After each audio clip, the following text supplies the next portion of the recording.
My son Roderick and my husband David. I watched them hurriedly leave the house. Since it's Sunday, I thought I'd take it easy until Roderick came back. As I was hanging up the laundry, I heard the phone ring. "Hello, is this the home of Roderick?" A woman's voice came from the other side of the line. "Is this Roderick's family?" "Yes." I couldn't grasp the situation, but my heart started to race. "This is Ainsworth from Johns Hopkins Hospital.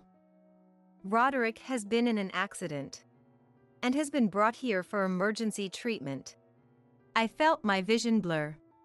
The Roderick who just left the house so cheerfully. "We are about to perform emergency surgery. Hello? Are you okay?" The woman, who introduced herself as Ainsworth, asked, sensing my silence. "Yes, the hospital, right?" "Johns Hopkins Hospital. Please come immediately." "Yes," I replied quickly and hung up the phone. I have to get to the hospital quickly. As I got ready, I tried to contact David, but he didn't answer even after several calls. I called David's office. I explained the situation and asked them to connect me to David. However, they said David had not come to the office today. For now, I decided to head to the hospital. I kept telling myself that everything would be all right, and as I was about to leave the house, someone burst in.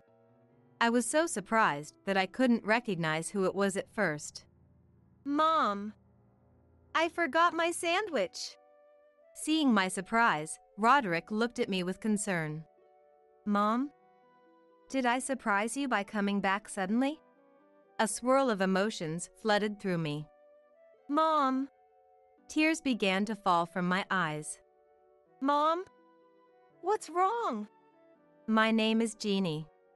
I'm a 45-year-old housewife with a husband and a son. I graduated from the local high school and attended culinary school, but I didn't pursue a career in hotels or restaurants. Instead, I worked part-time at a fast food shop. My classmates went on to open their own restaurants or became famous chefs after years of hard work. But I didn't acquire any notable skills. However, I have no regrets. I now have a precious family. It may be a common story, but I'm happy. While working part-time at the fast food shop, I met my husband David. The shop I worked at also did deliveries, and I was in charge of them. David worked at one of the companies I delivered to.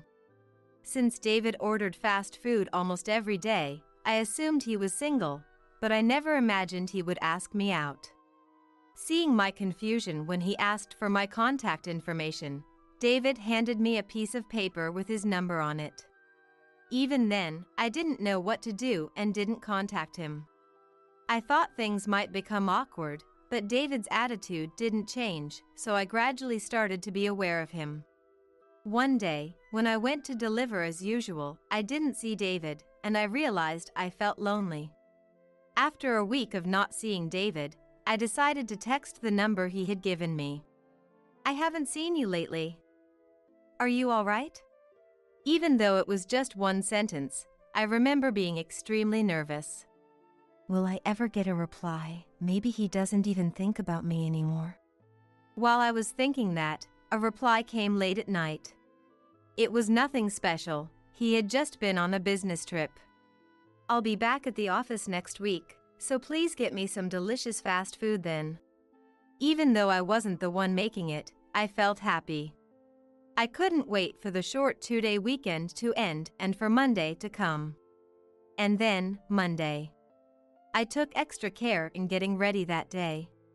I took an order, prepared the fast food to deliver to David's company, and headed there with a pounding heart. The moment I saw David, whom I hadn't seen in a while, my heart raced. My hands were trembling as I handed the fast food to David. After taking the payment, David quietly said, "Thank you for the text. Can I text you again?" I nodded vigorously. "See you then." David smiled and walked away.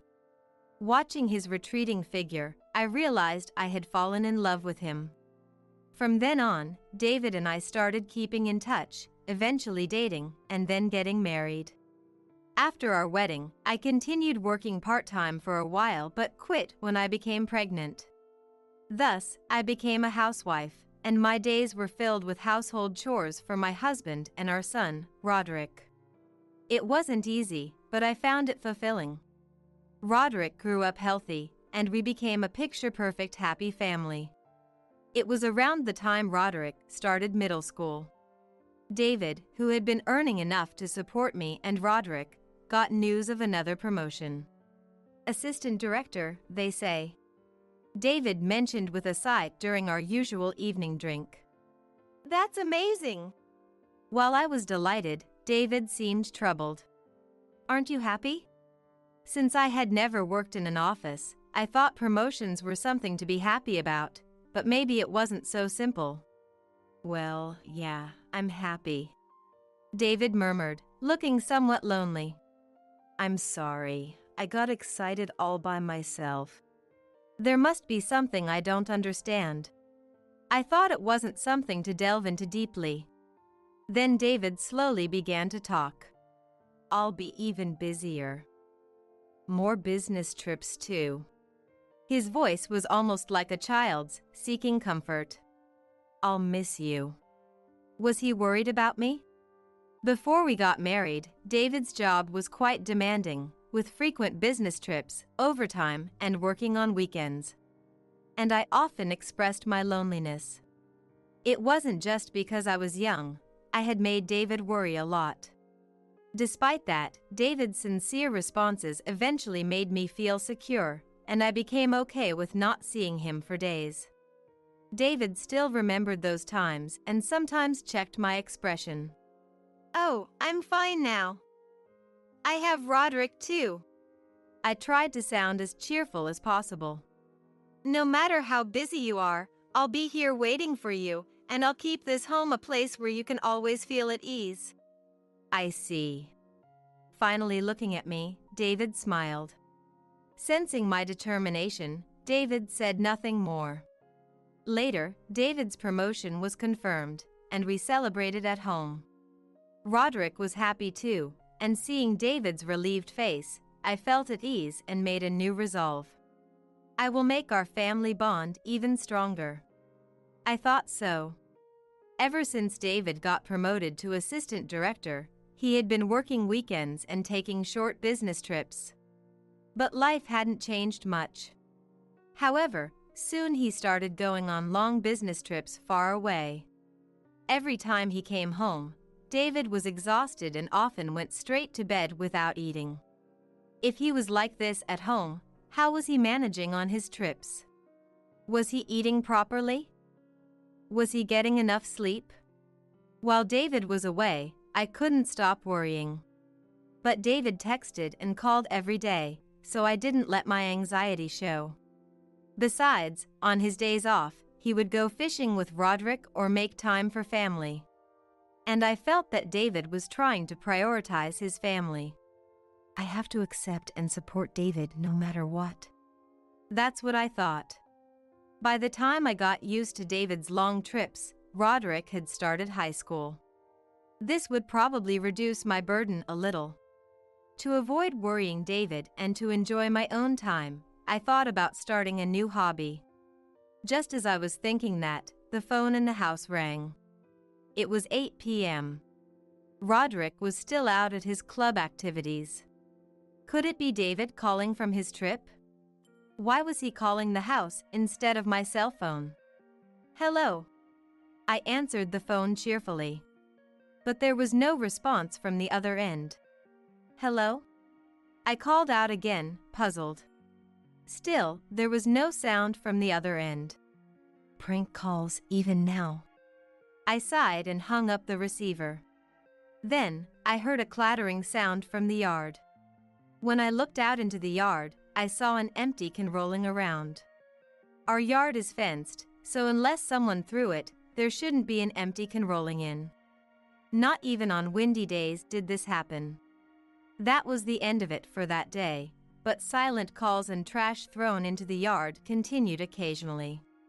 Not only that, strange letters started appearing in the mailbox. The letters were filled with the word curse, which was creepy. Wondering what to do, I first consulted with the neighbors, who told me that sometimes local elementary school kids play pranks. They said not to worry too much about it, and I agreed. Thinking that kids always play pranks, I tried not to mind the ongoing mischief. Would elementary school kids really make prank calls at 8 p.m.? With that doubt lingering in my mind, a year passed, and then things took a sudden turn. It was a Sunday. Roderick had his club activities, and David was getting ready for a long business trip the next day. So our house was bustling from the morning. I made sandwiches for Roderick and watched as the two of them rushed out of the house after breakfast. No sooner had I thought phew, I started the washing machine and began cleaning. It was Sunday, so it would be crowded everywhere. I decided to relax until Roderick came back. As I was hanging the freshly washed laundry, I heard the phone ring inside the house. It was just past 8 o'clock. Who could be calling at this hour? I thought it might be another prank call and hesitantly picked up the phone. Hello, is this Roderick's residence? A woman's voice came from the other end. She sounds like she's in a hurry, speaking a bit fast. Yes, it is, I replied cautiously. Is this Roderick's family? Yes. I couldn't understand the situation, but my heart started to race. My name is Ainsworth from Johns Hopkins Hospital. Roderick has just been in an accident and has been rushed here. My vision blurred. The Roderick who left home full of energy this morning. We're going to perform emergency surgery now. Hello? Are you all right? The woman who introduced herself as Ainsworth asks me, receiving no response. Yes, the hospital, right?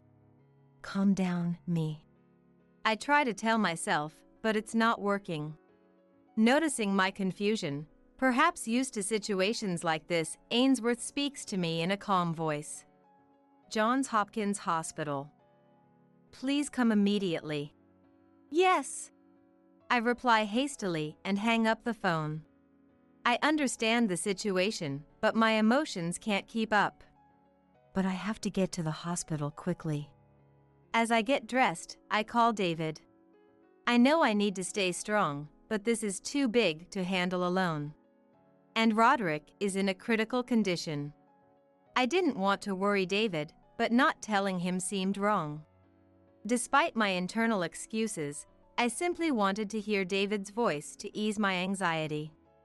However, no matter how many times I called David's phone, there was no answer. I debated texting, but if he didn't notice the calls, he probably wouldn't notice the text right away either. Maybe he stopped by the office before his trip. I decided to call David's office. Even though it's Sunday, someone might be working overtime.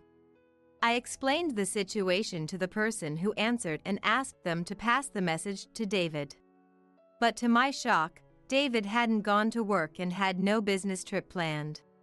Already panicking about Roderick, now I had no idea where David was. I took a deep breath to calm myself. For now, I needed to head to the hospital. David's situation could be a communication mix-up. I decided to text him and wait for his reply. It's okay. I decided to protect this family and our home. Repeating this to myself, I was about to leave when someone rushed in. I was so startled that I couldn't recognize who it was at first. Mom!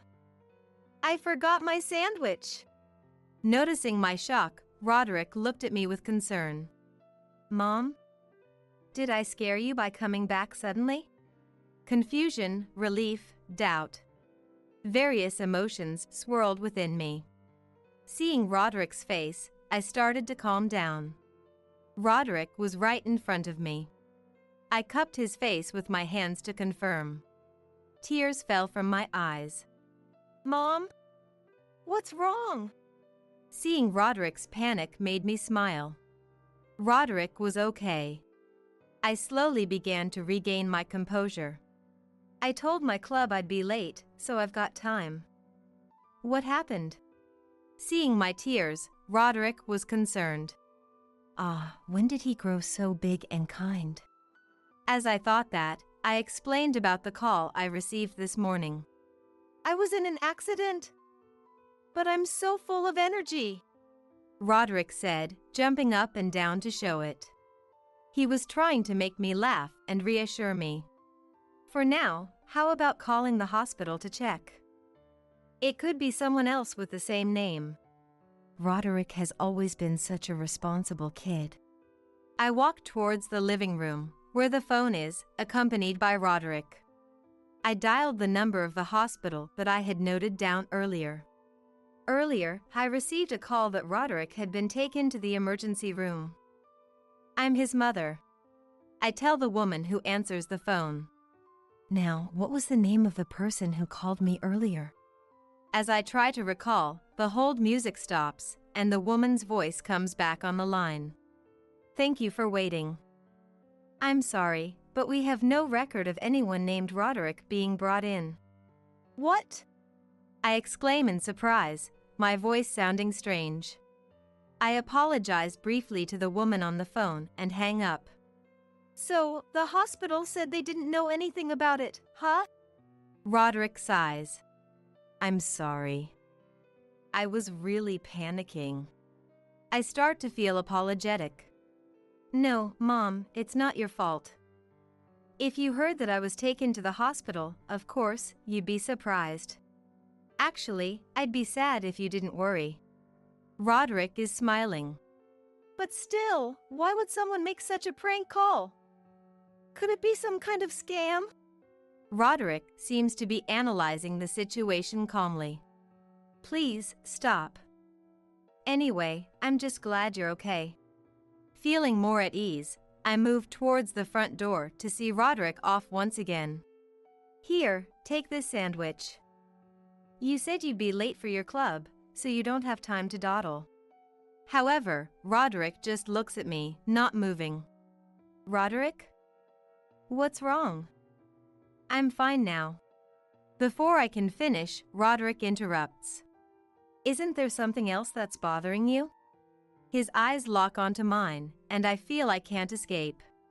This is more important than any club. Please, tell me. He's no longer the child I thought he was, but a mature adult standing before me. I tell Roderick about the pranks we've been experiencing. This call was just another prank. Really, it's so malicious. As I recall everything, a sense of unease rises within me. Garbage thrown into the yard, creepy letters sent to the house. Why do we have to go through this? Sensing my unease, Roderick makes a call on his phone. Mom, I'm going to skip the club today. Given everything that's happened, the person who called might even be watching you now. Roderick smiles reassuringly at me. But you have a game coming up. I can't let some prank get in the way of what my son wants to do. I have to handle this on my own. It's okay, Mom. Roderick seems unconcerned, despite my worry. I know he's trying to make sure I don't push myself too hard. Today's just a practice. It's going to be short, and not everyone is attending anyway. Then, he sits down on the living room sofa. Are you really okay? Yeah. Roderick sits on the sofa and immediately seems lost in thought. I'll make some tea. It seems like he doesn't hear me. When Roderick is focused on something, he tunes out everything else. What could he be thinking about? Maybe how to deal with the pranks. After setting the tea in front of him, Roderick turns to me and starts to speak. I was planning to keep this from you, Mom, but maybe it's related to what's happening now. His voice was small, almost a whisper. Do you know something? Roderick nodded quietly and began to speak slowly. Please, stay calm while I tell you this. He prefaced, then shared a story that was hard to believe. David might be having an affair. It happened the day I went on a day trip with my friends. Roderick had come home early from school due to exams. He saw David coming out of the house with a young woman. David, flustered, said he just came to get something he forgot while on his rounds. He claimed the woman was just a colleague and quickly left. But on another day, when Roderick was returning from a club trip to the neighboring town and went into a restaurant with his friends, he saw David arguing with the woman. It was the same woman from the house. The way they argued didn't seem like a boss and subordinate. Hearing this, I felt a growing sense of dread. But I want to believe in David. He's always considerate, ensuring I don't feel lonely. He wouldn't betray me like that. Thank you for telling me, Roderick. But I still want to trust Dad. I thought you'd say that. Roderick smiled a little. If you're here, Roderick, could I go and rest for a bit? I'm feeling quite tired. I turned my back to the nodding Roderick and headed to the bedroom. I thought about lying down but couldn't shake off Roderick's story. I reached for David's desk drawer in our bedroom. It's fine. There's nothing. He wouldn't betray me. Still, I needed something concrete. Inside the drawer was David's planner. He usually carried it with him. Why would he forget it today of all days? With trembling hands, I opened it. I checked the page where he wrote his monthly plans and the section for today's date. I kept checking the date over and over, but it was clear a heart was drawn on today's date. When I called his office, they said he wasn't on a business trip. I couldn't reach him. The pieces started to come together. What do I want to do? I still want to believe in David. That's why I need to know the truth. Determined, I took out my phone to text David and couldn't help but laugh. The text about Roderick being taken to the hospital was still unsent. I never thought it would come to this. I felt that today might be a turning point in my life. I contacted your office, David. I know you're not on a trip, so please come home quickly. I sent the text and decided to rest for a while. About an hour later, David came home. He seemed angry. I heard him stomping around noisily. When I went downstairs, he came towards me and started yelling. Why did you contact my office without asking me first? Do you not trust me? He was angry without even hearing my side. David has a bad habit of getting angry when things don't go his way. So, I was used to it. This is a breach of our trust. Do you understand? Before I could interject, David started talking rapidly. At this point, it was useless to say anything, so I just listened to him for a while.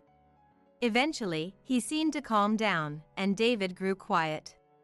Now it was my turn to speak. This morning, I got a call saying Roderick was taken to the hospital. I thought I should let you know right away. David stared at me blankly. I tried calling your cell phone multiple times, but I couldn't reach you. So, I contacted your office. David remained silent. They told me you didn't have any business trips scheduled. At first, I thought it was a communication error, but David seemed to be considering what to say.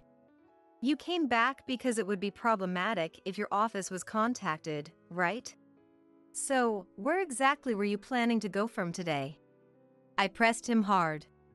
Just as David was about to retort, Roderick appeared from the living room. Why don't you two come over here and talk? David looked surprised to see Roderick. Oh, Roderick! I thought you were taken to the hospital. Oh, didn't you hear? It was a prank call. As you can see, I'm fine. In a daze, David walked toward the living room. I secretly activated the voice recorder I had in my pocket. In the living room, I confronted David again. So, what are your plans starting today? It's a business trip, of course. David was about to shout again. I quickly raised my voice. The other day. David flinched a little. The other day, I heard you brought a woman into our house. Roderick told me. David glared at Roderick, but Roderick, with his headphones on, was absorbed in a game on his phone and didn't notice. I explained to Roderick as well. She is just a subordinate who came to retrieve something she forgot while we were out on business. David's voice was getting agitated again. That's what it seems. But on another day, you were arguing with that woman, weren't you? That was... David seemed to be thinking of another excuse. That has nothing to do with you. I was just giving her work instructions. You have no right to criticize me for every little thing. As David stood up, intending to yell at me again, Roderick also slowly stood up. I saw that argument myself. It didn't seem like just work instructions. Roderick looked down at his father, David, with a disdainful gaze. David, now being looked down upon by Roderick, fell silent under the unprecedented pressure. This prank call today, it's happened multiple times before. I quietly handed David a piece of paper with phone numbers written on it. I've been writing down the numbers from the call history every time. David looked at the numbers on the paper, visibly shaken. I want you to check if these numbers are registered on your phone. David averted his eyes from the paper and said, I don't know anything about that. It's not that you don't know. Let me check. If you can't do that, call these numbers. David's attitude confirmed my suspicion. David knew who was behind those calls. As I stepped closer, David sank to the floor, defeated. I'm in trouble too. David began to explain in a small voice. It turned out that the woman wasn't just a subordinate to him.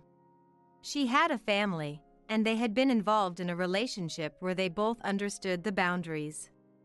But recently, she started pressing him for a divorce, which he wasn't prepared for, causing him distress. She has a family too, and getting involved with a subordinate was my mistake. I don't want to make a big deal out of it. So far, there hasn't been any apology directed at me. I won't see her anymore, so can you help me break up with her? I didn't respond and instead asked for detailed information about when their relationship started. And everything leading up to the present. David seemed to assume I would cooperate and began sharing everything freely. This is all the truth. Let's work together to end it with her. As if I'd help you. Before I could voice my thoughts, Roderick spoke up to David. Dad, are you serious? This is the lowest thing you could ever do. David looked like he was about to cry, glancing between me and Roderick. Seriously, this is the lowest. Who do you think will help you? You got to be kidding me. David looked utterly confused, alternating his gaze between me and Roderick. I will be taking Roderick and going back to my parents' house. I'll handle the necessary procedures through my lawyer. With those words, Roderick and I left the scene. A few months later, our divorce was finalized. I submitted recordings from a voice recorder as evidence, and perhaps because David had admitted to the affair himself. He readily agreed to my demands for compensation and child support. However, the woman David had an affair. Ainsworth was problematic. When I sent her a certified letter demanding compensation for the divorce due to her affair with David, she refused. After multiple reminders, the matter escalated to mediation, where she made outrageous statements. She claimed their relationship wasn't an affair but true love. She said there was nothing wrong since she was divorcing her husband to marry David. She even admitted to harassing me but argued it was my fault for not divorcing David sooner. She blamed me for her jealousy and actions, saying it was all my fault for making her do things she normally wouldn't. Ultimately, after David broke up with her, her anger turned towards me, leading to her making a false phone call claiming Roderick was hospitalized. From her perspective, even that was somehow my fault. To top it off, she winked at me during the mediation, saying, "Thank you for leaving David." Of course, her arguments didn't hold, and she was ordered to pay the compensation I demanded in the divorce case. I felt a bit sorry for David, realizing he truly was in a difficult situation.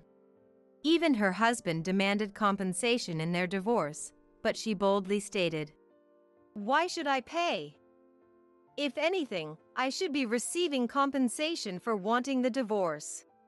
After the lawyer explained it clearly, her face turned pale, and I couldn't help but worry about her future. Seeing her write the agreement and the promissory note as instructed by the lawyer, she looked like a child being scolded by their parent while doing homework. David really got involved with a terrible woman. But I no longer had any desire to help or protect David. Everything was finally settled a few months later. The compensation from the divorce settlement with David and Ainsworth was paid in a lump sum, and with that money, Roderick and I left home and started living together. David quit his job. After the divorce, Ainsworth's advances became more aggressive, and their relationship became public within the company, making it difficult for him to stay there. Ainsworth also quit her job, almost stalking David. Concerned about Ainsworth's actions, David has been staying home more often. Even if he tries to find a new job, at his age, it's unlikely he'll find anyone willing to hire him. How do I know so much about my ex-husband? Well, I started working at a fast food restaurant again. Of course, we still deliver to David's old company. I don't make the deliveries, but my coworkers who do always bring back plenty of gossip. There's nothing scarier than rumors, I thought. Thinking that, I started packing up to leave work. Today is Roderick's turn to cook dinner. Now a high school senior, Roderick decided to attend a culinary school and eagerly prepares meals on his cooking days. Although we sometimes cook together, Roderick's culinary skills never cease to amaze me. Even though I've been a housewife for years, he's more efficient and makes tastier food than I do. Before I knew it, eating Roderick's cooking became the highlight of my day. I wonder what he's making for dinner today. As the city begins to dim and the lights in houses start to flicker on, I walk home. I see the light coming from my house and pick up my pace. There's a different kind of happiness in that room now. Smelling the delicious aroma of Roderick's cooking, I opened the door to our home where he was waiting. "Sarah, there's a burglary happening." John, my father, shouted in a panic, not realizing that David and Jessica were in the middle of an intimate moment in the basement. He had mistaken their passionate encounter for a break-in and locked the two of them in the room. As John frantically reached for the phone to call the police, I quickly intervened and revealed the shocking truth to him. Upon learning the reality of the situation, John's body trembled with rage, and he decided to summon Michael and the entire family to the basement. I couldn't forgive those two for betraying me. I was determined to make them experience hell. Driven by years of pent-up resentment, I was ready to unleash my wrath upon the unsuspecting couple. My name is Sarah, and I'm a 29-year-old who just got engaged last month. My fiancé, David, was my high school classmate. Although we didn't interact much during our student days, we reconnected after starting our careers. David had joined the workforce before I graduated from college, and he became my mentor at the company, guiding me through my new role. "I never thought you'd end up working at our company, Sarah. You were a top student with a knack for science, so I assumed you'd pursue a career in that field. I had no idea you were interested in publishing," he said. David was incredibly attentive and dedicated to his work. He patiently taught me the ropes and always had my back whenever I made mistakes. Despite being the same age, he felt like a reliable senior colleague, and I couldn't help but admire his dependability.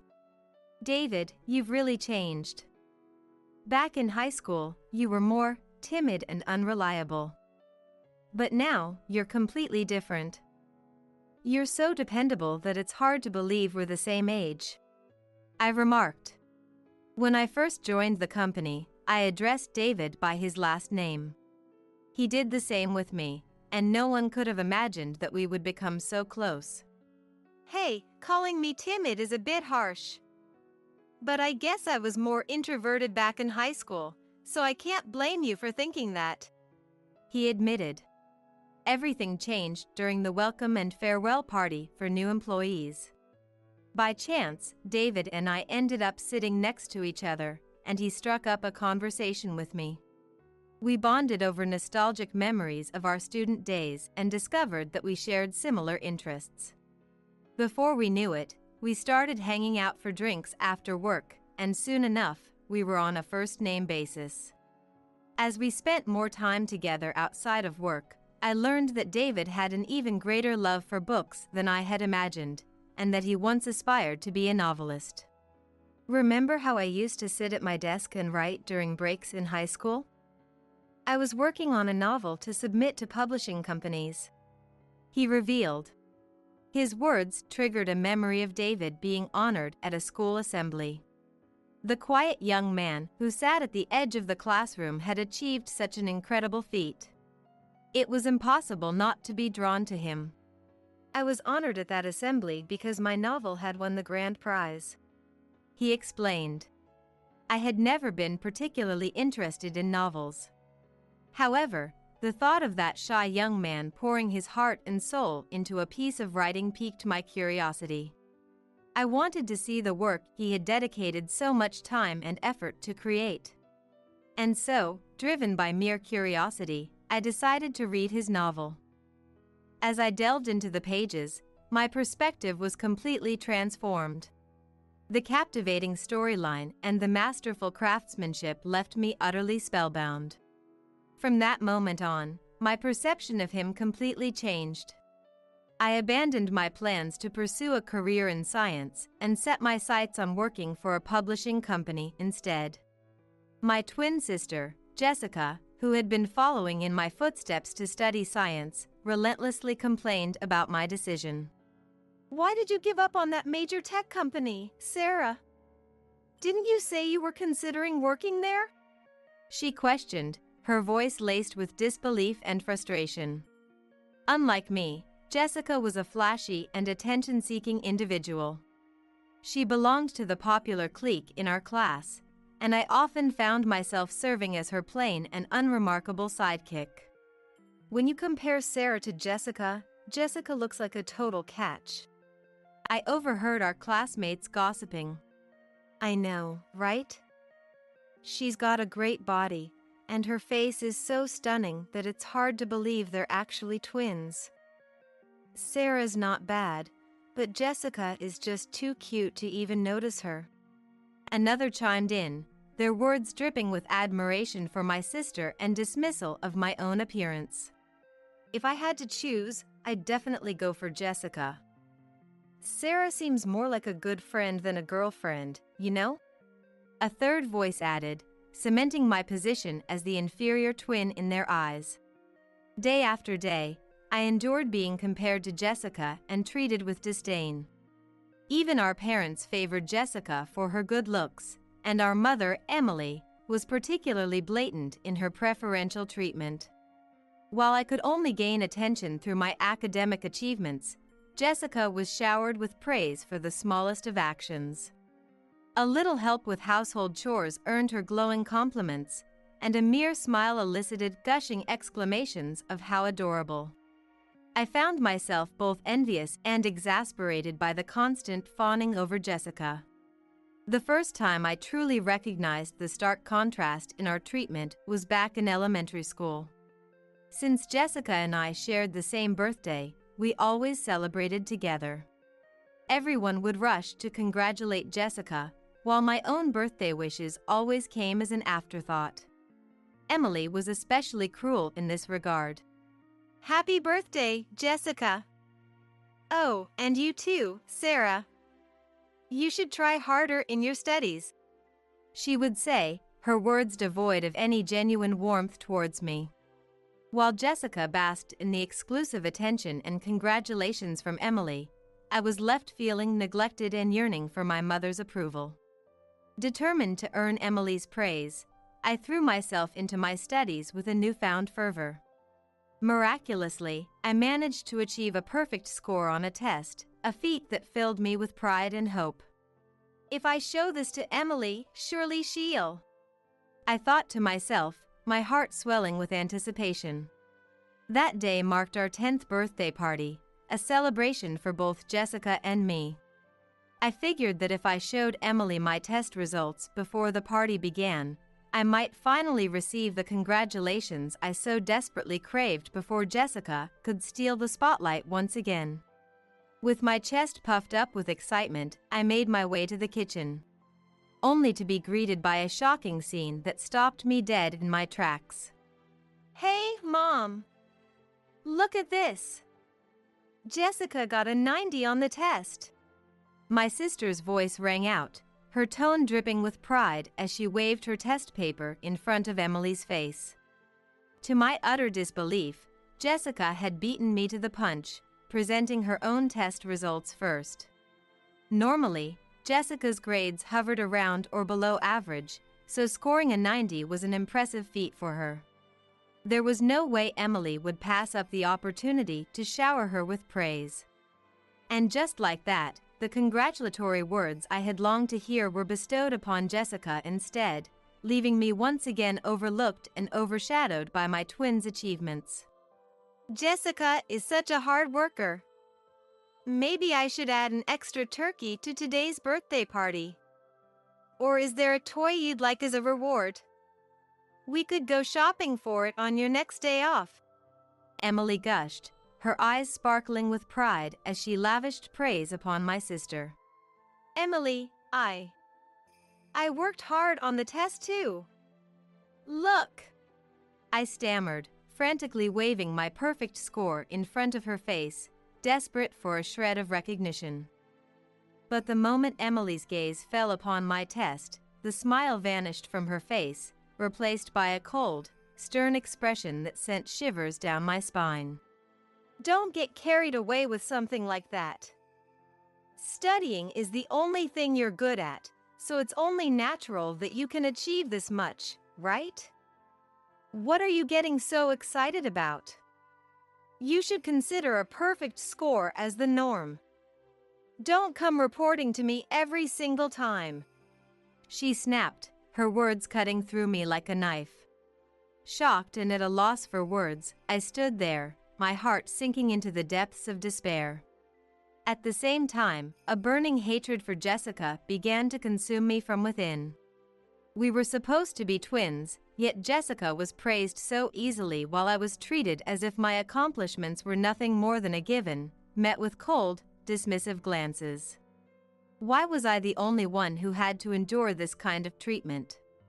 Frustrated and resentful beyond words, I couldn't bring myself to celebrate my own birthday, instead retreating to my room and crying my eyes out. In those moments of darkness, my only support came from John, our father, who had become a doctor. John had established his own medical practice around the time I entered middle school and continues to work as a physician to this day. Sarah, just focus on doing what you love at your own pace.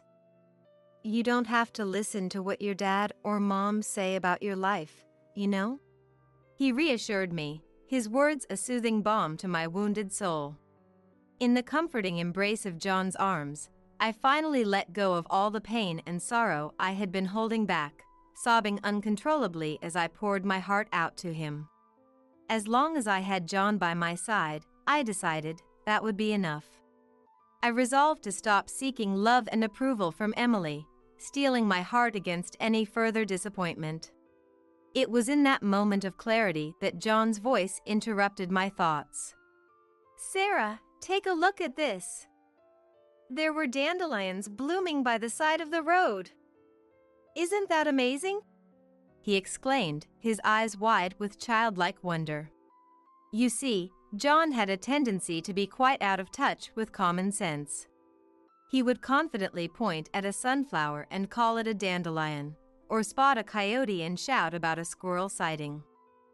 He just had a way of being on a completely different wavelength from everyone else. But it was that very quirkiness that never failed to bring a smile to my face, even in my darkest moments. However, Jessica would always glare at us with envious eyes, unable to stand the sight of my happiness. She had a habit of coveting and taking away anything that belonged to me. Consumed by a fierce jealousy whenever I possessed something better than her. This ugly truth became glaringly apparent to me during my middle school years. At the time, I had started dating a boyfriend who was way out of my league in terms of his impressive qualities.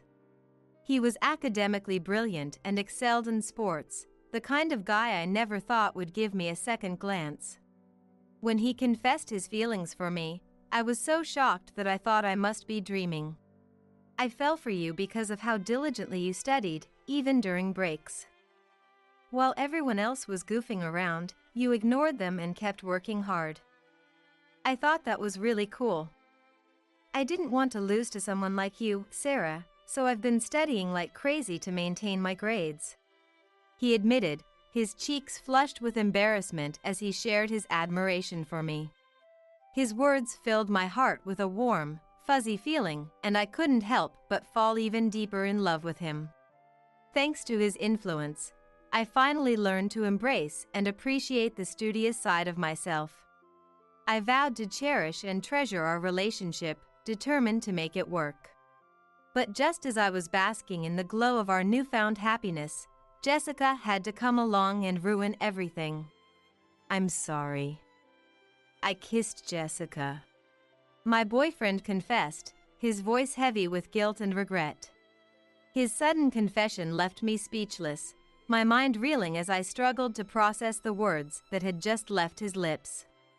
As I stood there, grasping for a coherent response, Jessica stepped in between us, shielding him from my inevitable wrath. It's not his fault. I couldn't help but fall for him. I just couldn't let him go. So please, don't blame him. If you want to blame someone, blame me. She pleaded, her voice laced with a sickening sweetness that made my stomach churn. No, Jessica, this is all on me. Sarah, I'm so sorry. I think we should break up. He interjected, his words twisting the knife that had already been plunged into my heart. The entire situation reeked of a poorly staged performance, a charade designed to mask their betrayal. Blinded by my own pain, I failed to notice the triumphant smirk that played across Jessica's lips as she reveled in my suffering. Unable to bear another moment in their presence, I turned on my heel and fled, my feet carrying me as far away from them as possible. For weeks afterward, I couldn't bring myself to set foot in school. The thought of seeing them together in the same classroom, of having to pretend that everything was fine, was more than I could bear.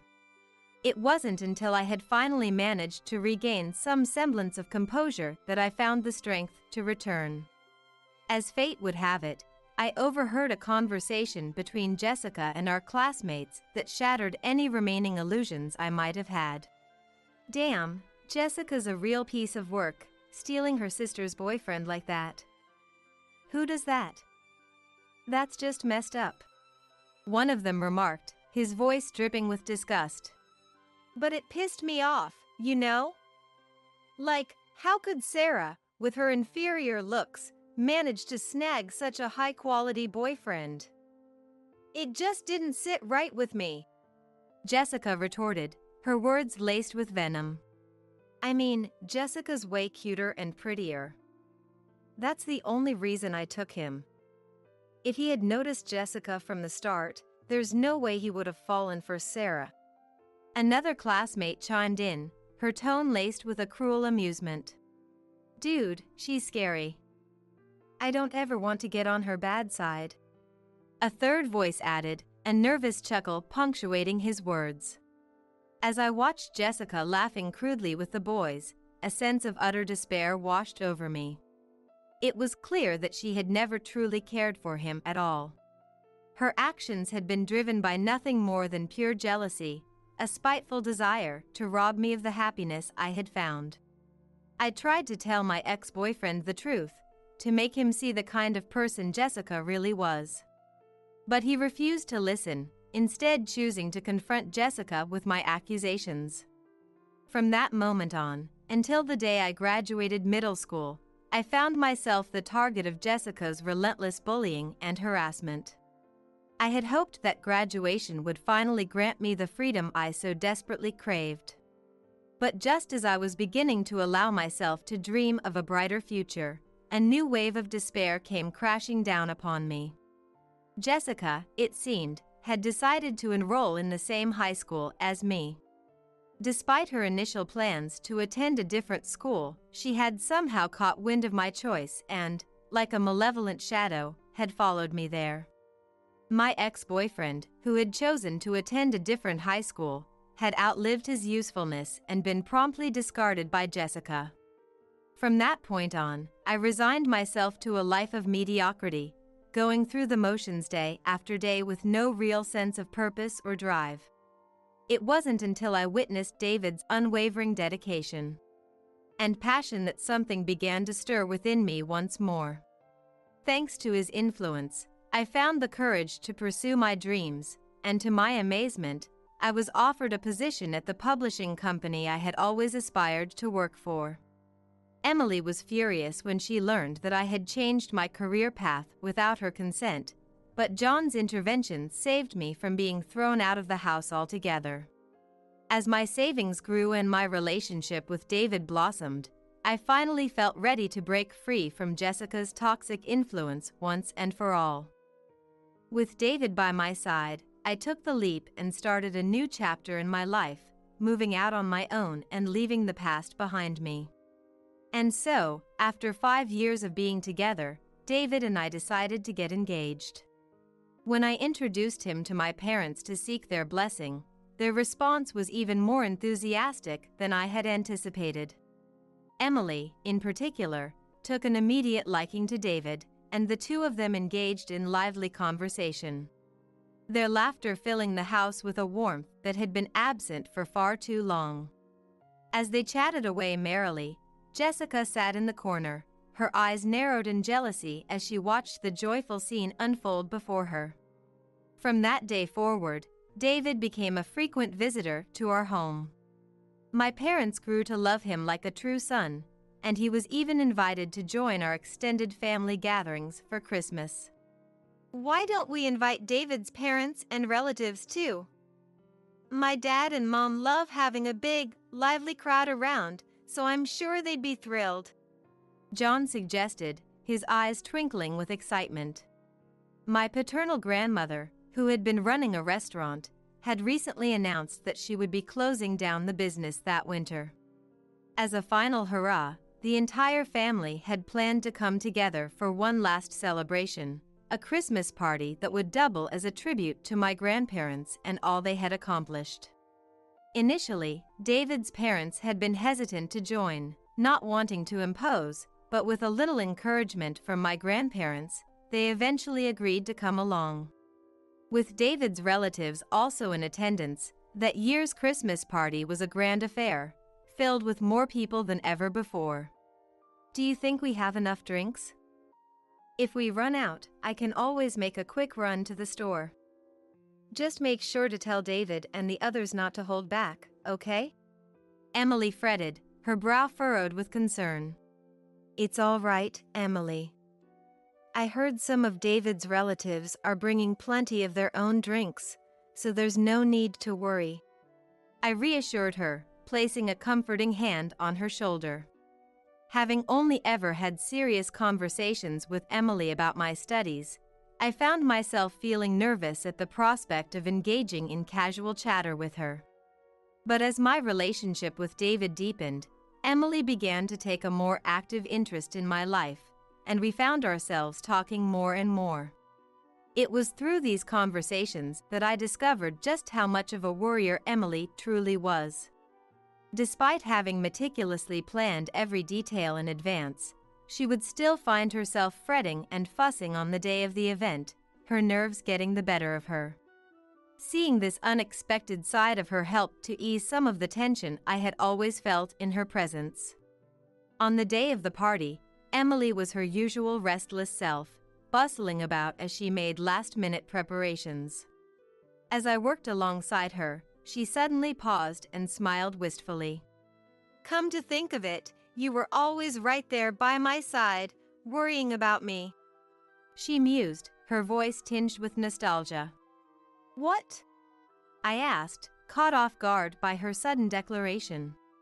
As I stood there, stunned by her words, Emily's expression shifted to one of bittersweet sadness as she began to recount tales from our past. Even though I scolded you every day, you never let it get you down. You'd always come to me and ask, Mom, is there anything I can help with, while Jessica was off playing somewhere? She reminisced, her eyes distant as she lost herself in the memories. You spent more time by my side than you did playing. I realized then that I was making you worry about me. I knew I was being cold to you, Sarah.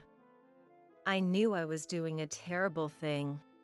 She confessed, her voice heavy with regret. As Emily spoke, abruptly pouring her heart out to me while preparing the steaks, I listened in silence, absorbing every word.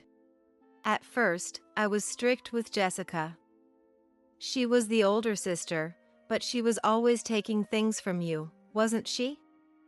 Your birthday presents, your snacks, anything she could get her hands on. I couldn't let her keep doing that to you. She explained, her eyes filling with a fierce protectiveness. There was a time when I was really hard on her. But the harsher I was with Jessica, the worse she treated you. She revealed, her voice trembling with emotion. Her words hit me like a bombshell. As I thought back, I remembered how, in the beginning, Emily would fix Jessica with a stern glare whenever she stole one of my toys. There were even a few times when she scolded her right in front of me. But then, at some point, it all stopped abruptly, and before I knew it, I had become the target of Emily's ire. Instead of trying to reason with the disobedient Jessica, Emily had chosen to restrain me, to keep me out of harm's way. She had taken advantage of my docile nature, she admitted, her voice heavy with pain and regret. I'm sorry, Sarah. I've been a terrible mother, putting you through so much pain and suffering. Emily whispered, her voice heavy with regret and sincerity. As I listened to her explanation and heard her apology for the first time, tears welled up in my eyes, threatening to spill over at any moment. Seeing my emotional state, Emily paused in her work and asked me to wait for a moment before disappearing into our grandmother's room. When she returned, she held something in her hands, presenting it to me with a tenderness that caught me off guard. As my gaze fell upon the item she held, the tears I had been holding back burst forth, streaming down my face as I struggled to comprehend the reality before me. This is the first perfect score you ever got on a test, back when you were in elementary school. Do you remember? You went out of your way to show it to me on your birthday. I was so proud of you then, even if I didn't show it. Emily revealed, her voice trembling with emotion. You had never tried to seek praise or attention before, but that day, you took the initiative to express yourself. This test is a precious treasure to me. She continued, clutching the paper to her chest as tears gathered in her own eyes. Keeping it at home risked Jessica discovering and potentially destroying it. So Emily had entrusted our grandparents with safeguarding this precious memento. Learning this truth, I finally allowed myself to break down, sobbing into Emily's embrace like a child seeking comfort. The realization that I had been loved so deeply all along. That Emily had been watching over me and supporting me in her own way. And the struggles she had faced as a mother, it all came crashing down on me in that moment. I felt a profound sense of gratitude for having the opportunity to hear Emily's true feelings before embarking on my own marriage. With the air cleared between us, I thought the Christmas party would conclude without any further incidents. As the festivities wound down and the guests began to succumb to the effects of alcohol, I noticed Jessica slipping out of the banquet hall, trailing after David, who had excused himself to use the restroom. A sense of unease settled in the pit of my stomach, urging me to follow them, but before I could make a move, Michael called out to me, inviting me to join him for a drink. Unable to refuse his request, I found myself trapped, forced to spend some time indulging in beer with Michael and his companions. After a while, I seized the opportunity to escape when Michael and the others got up to refill their glasses, making my way out of the banquet hall in search of David and Jessica. To my surprise, despite supposedly heading to the restroom, there was no sign of them on the first floor. The third floor housed our grandparents' private residence, and the door was securely locked. There were no restrooms on the second floor, leaving only one possible location. Puzzled by their absence, I began to explore the area, my mind racing with possibilities. So, what do you think? I'm the better woman, aren't I? It was then that I heard Jessica's voice drifting up from the stairwell leading to the kitchen. The stairs by the kitchen led down to the basement, where the wine cellar was located. Jessica typically avoided alcohol, so what could she possibly be doing in the wine cellar? Moreover, I could hear another voice mingling with hers, indicating that she wasn't alone. Suspicion gnawing at my mind, I made my way down to the basement, only to be greeted by a conversation that left me reeling in disbelief. David should just be honest with himself. Everyone else already prefers me over Sarah, so why fight it? Jessica's voice echoed, filled with a smug confidence. Wait, no. We can't. If Sarah finds out about this... David's panicked protest reached my ears, his words laced with fear and guilt. After everything we've done, you're going to back out now? You can't just let a woman like me go this far and then leave me hanging. Are you trying to humiliate me? Or maybe you're into the whole forceful thing? Jessica taunted, her voice dripping with a dangerous allure. The voice I heard alongside Jessica's belonged to none other than David.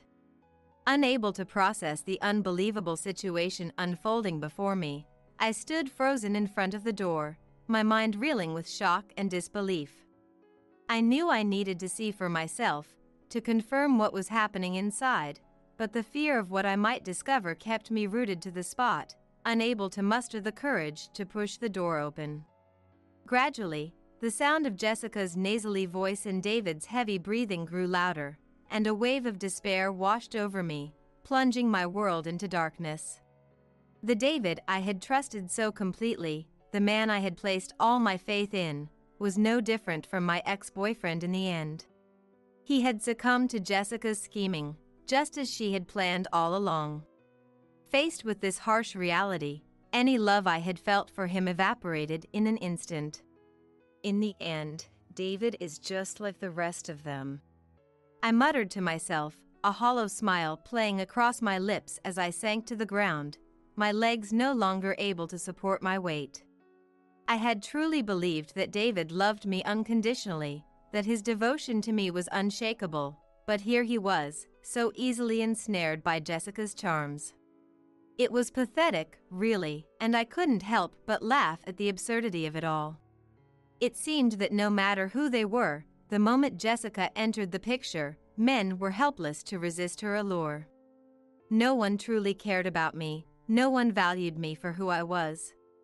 With that realization, a single tear slipped down my cheek, a stark contrast to the empty smile that still lingered on my face. Steeling my resolve, I slowly pushed the door open, confirming with my own eyes the scene I had already imagined in my mind. The two of them were so lost in their passionate embrace that they failed to notice my presence, their bodies tangled together in a sickening display of betrayal. Fighting back the bile that rose in my throat, I reached for my phone with trembling hands. Aiming the camera in their direction, I captured the damning evidence of their affair, recording every moment of their betrayal before fleeing the scene and locking myself in the nearest restroom. As I struggled to keep my composure, I silently congratulated myself for having the foresight to gather proof, my mind already racing with thoughts of what to do next. It was then that John emerged from the direction of the basement, his face etched with panic as he rushed towards me. "Sarah, there's a burglary happening!" he exclaimed, grabbing me by the shoulders as he blurted out his shocking revelation. Utterly baffled by his sudden outburst, I tried to calm him down and make sense of the situation, prompting him to explain further. "Emily said she wanted some wine, so she asked me to fetch a bottle from the wine cellar. I remembered we had some vintage wines stored down there. But when I went to the basement just now, I heard some strange noises." He rambled, his words tumbling out in a frantic rush. "Our restaurant is closed, so I thought it must be a burglar who snuck in to steal our wine, thinking no one would be around. I locked the door from the outside to trap them inside, so let's call the police. I'll go tell Emily and the others," John continued, his voice rising with each word. In his panicked state, John had failed to realize that the burglars he had trapped in the basement were none other than David and Jessica. But for me, this turn of events worked in my favor. Knowing that the two of them were now trapped and unable to easily escape, I stopped John from calling the police and instead filled him in on what I had just witnessed. Together, we returned to the banquet hall to share this shocking revelation with the rest of the family. An hour later, as David and Jessica finally finished their sordid affair and attempted to leave the basement, they found themselves faced with an unexpected obstacle. "What the? The door won't open," Jessica muttered, her brow furrowing in confusion. "What?" David replied, his voice laced with a growing sense of unease. Realizing that they had been locked inside, the two of them began to panic, their voices rising in a frantic cacophony of fear and desperation.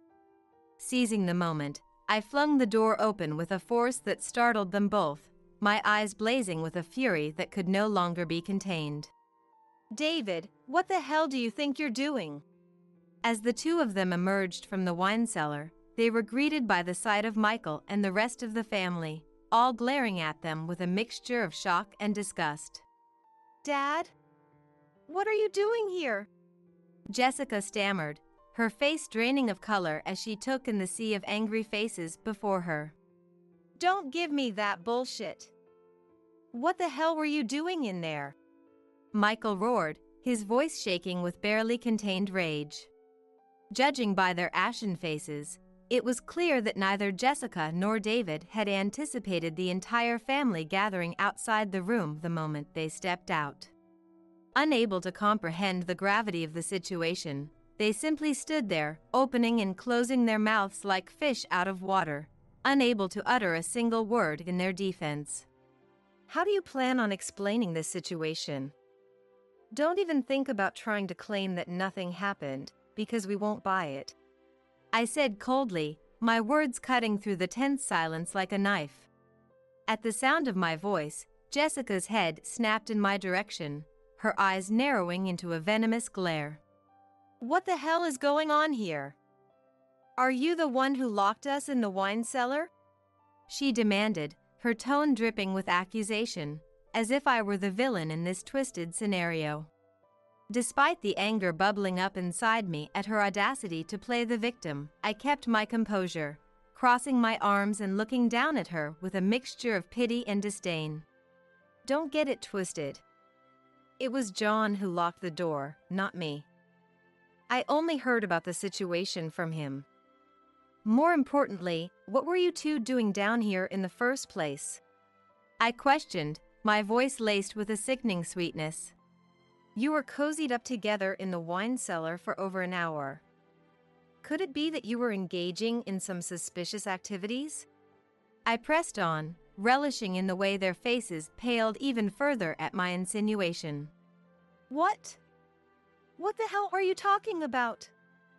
Stop making baseless accusations. David mentioned he was interested in wine, so I was just showing him around and unlocking the room. Jessica stammered, her words tumbling out in a panicked rush as she tried to defend herself against my allegations. Hearing her flimsy excuse, a bold, fearless smile spread across my face as I stepped closer to her, my eyes glinting with a wicked satisfaction. Oh, is that so? That's strange because I was under the impression that David hated wine. I mused, my voice dripping with mock confusion. What? Jessica breathed, her eyes widening in shock as the realization began to dawn on her. He tried it once a long time ago and couldn't stand the taste. Since then, he can't even handle the smell of it. He's even complained about it to my parents before. I explained, my words driving the final nail into her coffin of lies.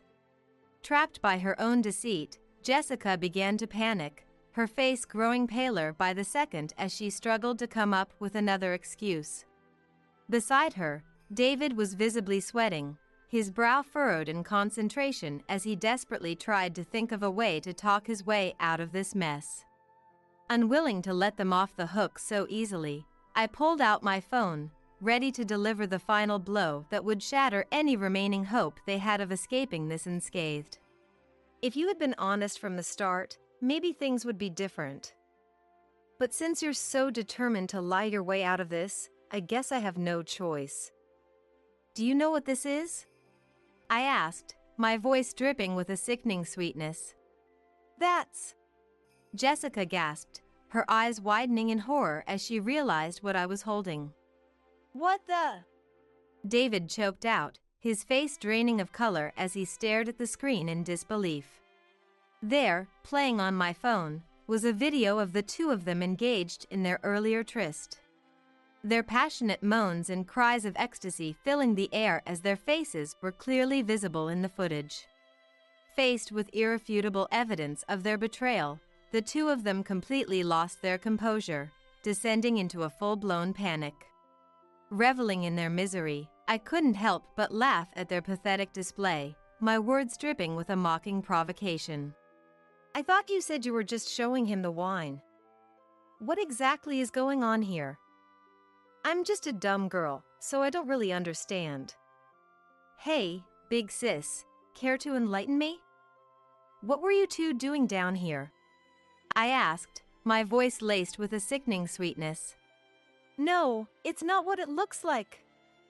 David forced me into it. He lured me down here and took advantage of me. Jessica blurted out, quickly turning on David and painting him as the sole perpetrator now that she realized there was no way to deny what had happened. David, caught off guard by her sudden betrayal, opened his mouth to defend himself.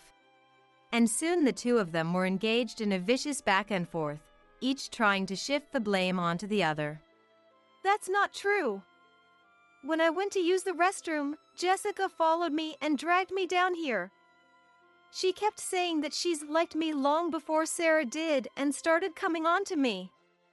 She even started taking her clothes off on her own.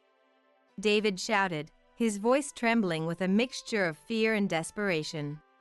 I tried to refuse at first, but then she threatened me, saying, "Are you trying to humiliate me?" I didn't know what to do. I couldn't bring myself to push her away, and before I knew it, things had gone too far. He rambled on, his words tumbling out in a frantic rush. I'm so sorry, Sarah. It was a momentary lapse in judgment. I deeply regret what I've done. Please forgive me. David pleaded, tears streaming down his face as he begged for my forgiveness. Seeing him reduced to such a pitiful state, my expression twisted in pain, and the words I had been holding back finally spilled from my lips. I trusted you. I whispered, my voice barely audible over the sound of my own heart shattering into a million pieces. What? David asked, his eyes widening in shock as he struggled to process the weight of my words. I thought David was different. I believed he only had eyes for me. I whispered, my voice trembling with the weight of my shattered dreams. I'm so sorry, Sarah. This is all my fault. David mumbled, his head down in shame as he pressed his forehead against the ground, repeating his apologies over and over again, as if the mere act of groveling could somehow erase the pain he had caused. But with each apology that fell from his lips, I could feel my heart growing colder, the last embers of my love for him fading into nothingness. No matter how much he begged, I knew I could never bring myself to feel the same way about him again. If you cared about me at all, you would have cherished me and resisted Jessica's advances, no matter what. I said softly, my words laced with a bitter disappointment that cut deeper than any knife. I only love you, Sarah. Please believe me. You're the most important person in my life. David pleaded, his voice cracking with desperation as he reached out to me, his hands trembling with the weight of his guilt. Shut up, you disgraceful piece of shit! Michael roared, slapping David's outstretched hand away with a force that sent him stumbling backward. Michael was a man of unwavering integrity, fiercely loyal to his wife and utterly disgusted by infidelity and any form of promiscuity. The fact that his own son had stooped to such deplorable behavior was more than he could bear. With a face twisted in rage, he fixed David with a glare that could have frozen hell itself, his words dripping with venom as he tore into him without mercy. No matter what your reasons may be, to make the person you claim to love suffer like this. You're a failure as a husband and as a man. Someone who can't even cherish one woman has no right to speak of love. Michael bellowed, his voice shaking with barely contained fury. That's right. Do you even understand the gravity of what you've done? Another relative chimed in, their words laced with disgust and condemnation. To think you could still utter such words after we've seen this. You've got some nerve. A third voice added, their tone dripping with disdain. As Michael's family joined in the chorus of condemnation, their voices rising in a cacophony of anger and disappointment, it became clear that they shared his intolerance for deception and betrayal. Perhaps it was because Michael himself was so steadfastly against straying from the righteous path that he found David's weakness in the face of another woman's advances so utterly unforgivable. Faced with the full weight of his family's fury, David crumpled under the onslaught of their words, collapsing to the ground in a pathetic heap as he struggled to find the words to defend himself. That's right. Even if I was the one who approached him, none of this would have happened if David had just firmly rejected me. Jessica interjected, her voice dripping with a sickening sweetness that made my stomach churn. The problem isn't that I made a move on him, but that he was too weak to refuse me. You should be reflecting on your own shortcomings, not blaming others. I was only trying to test the depth of your love for Sarah. She continued, her words so utterly divorced from reality that everyone present could only stare at her in disbelief, their eyes wide with shock at the sheer audacity of her claims. What the hell are you saying? I asked, my voice barely above a whisper as I struggled to wrap my mind around the utter nonsense spewing from her mouth. In response, Jessica reached out and grasped my hand, her eyes shining with a twisted sort of pride as she spoke, as if she truly believed she had been acting in my best interests all along. Sarah, I'm so sorry. If only I had realized sooner what a fickle man David was, I could have spared you this heartache. I never imagined he could be such a spineless, pathetic excuse for a human being. She cooed, her voice dripping with false sympathy that made my skin crawl. From now on, I'll be the one to find you a man truly worthy of your love.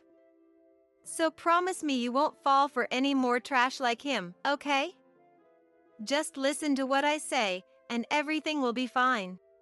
She continued, her words so utterly delusional that I could feel my patience wearing thinner with each passing second. Just as I was about to open my mouth to put her in her place, a dull thud echoed through the wine cellar, the sound of flesh striking flesh with a force that left everyone stunned. Don't you dare pretend you were doing this for Sarah's sake. How dare you spout such utter bullshit? Emily roared, her hand still raised from the slap she had just delivered to Jessica's face. Jessica stood there, her mouth agape as she cradled her reddened cheek, too shocked by the sudden pain to utter a single word in her own defense. But Emily was far from finished, her eyes blazing with a fury that I had never seen before as she continued to tear into my sister without mercy. Acting for Sarah's benefit? Don't make me laugh. You've never done a single thing for her sake in your entire life. To think you could do something so despicable and still try to shift the blame onto others. She seethed, her words dripping with a venom that left Jessica trembling in the face of her wrath. No one is buying your lies anymore. I won't let you pull a stunt like this ever again. From now on, I'll be the one protecting Sarah. So do us all a favor and stay the hell away from her. Emily declared, her voice ringing with a fierce protectiveness that brought tears to my eyes. It was the first time I had ever seen her unleash such raw, unbridled anger on Jessica, the first time she had stood up for me so clearly and unequivocally. Overwhelmed by the sheer force of her love and the depth of her commitment to my well-being, I couldn't help but choke back a sob, my heart swelling with a gratitude that I had never known before. What do you mean? You're trying to act like a proper mother now after being so harsh on Sarah all this time? Just because the relatives are watching, you're putting on a good face. I'm the way I am because you pampered me, and I can't measure my worth any other way because you kept comparing me to Sarah. Stop acting like you're not at fault. Emily, shocked by these words, looked taken aback, and John stepped in front of Jessica to protect Emily. You're right, we might have raised you the wrong way. But did Emily ever say it was okay for you to do this? Do you think Sarah would be happy seeing you act like this? Every time you get scolded, you use someone as a shield to escape getting hurt. You're just a coward, always running away, blaming others. Everything you're facing now is because of what you've sown. It was the first time John yelled at her, and Jessica, trembling in fear. I had never heard such a low, intimidating voice from John, who usually seemed out of touch with common sense. Even I was taken aback, and my tears stopped. You've crossed a line that shouldn't be crossed as a human. You will be punished accordingly. Punished? Seeing John's serious expression, Jessica trembled, wondering what he would say. From now on, we won't take care of you. You are banned from contacting any relatives. There is no one in this house to help you anymore. Live on your own. Never show your face again. What? Jessica was speechless at this unexpected statement. The relatives nodded in agreement with John's words. I've already talked to everyone. You have no allies left. Pack your things and leave this house immediately. No, wait. I have nowhere to go. I don't care. If you're saying it's our fault for pampering you, then we'll treat you harshly from now on. So leave. Never come back to this house. Wait. Please. Sarah, I'm sorry. I won't do this again.